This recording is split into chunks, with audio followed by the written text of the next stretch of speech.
How are you? Good. Hanging in Working there. hard? Repeating yourself a little? Repeating myself. Can you remember one from the other? It's very much like the movie. Okay, Margaret, if you're ready, you have speed. What was the appeal of this role? The appeal for me was being able to look in history. I'm not a writer, so I got to look in history and find one of the most multidimensional, compelling, complex men in the last century. And that was Howard Hughes, a man that was this insane champion aviator, which was equivalent to an astronaut at that time.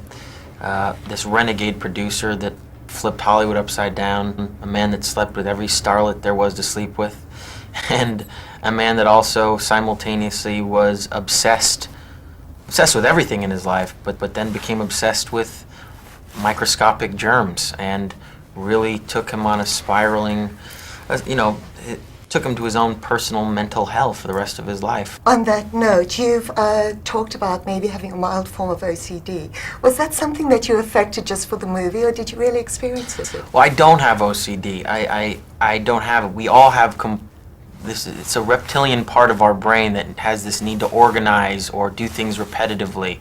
It's a protection mechanism. It's a primal urge, and people with OCD sort of get stuck on that part of their brain. They're unable to say, well, this is unnecessary. But certainly when I was a kid, I did things like that. Stepped on cracks. We all do it. They're like these little rituals that we have. So for the movie, I wanted to really bring that out again and not stop myself from doing it. And it became pretty insane after a while. It would take me, a while to get to set sometimes, to have to step on everything. But it was good for the movie, This is a man who has everything, yet he dies alone.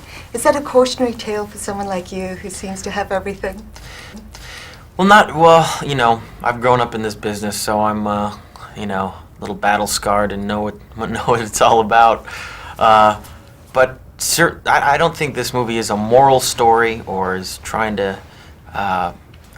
It's not a moral film, but it does say something about the human condition, It says that here's an example of a man that had every dream and aspiration, every resource to do it, and achieved those things. Had every opportunity in the world to be happy, but then ended up one of the most lonely, sad human beings I've ever heard of. So it says something about the human condition, certainly. Talking about the human condition, like Howard, you had fame at a very young age. Titanic happened when you were only 23.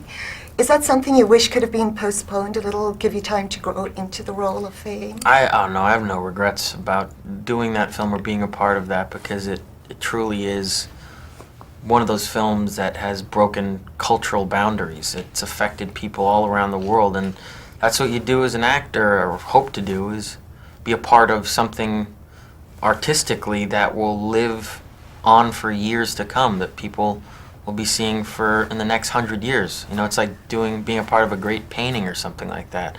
It's great. What was the thing that surprised you about fame the most? For me, fame the most.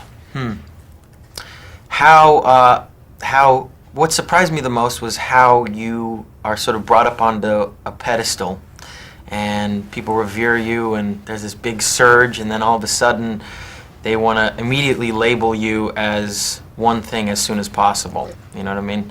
This person can't be a multitude of different things. They have to be this.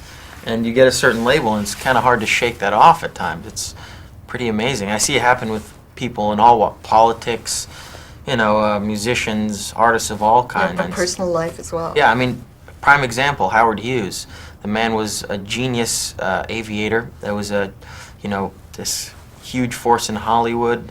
This, genuine genius. And all I knew about him was he was a guy locked away in a hotel room with long fingernails and long hair. That's all I ever knew about him. And that was what was so compelling about reading the book about him. Well, let's hope we never hear that about you. I doubt it will happen, but thank you so for much. that. Thank you for the good luck.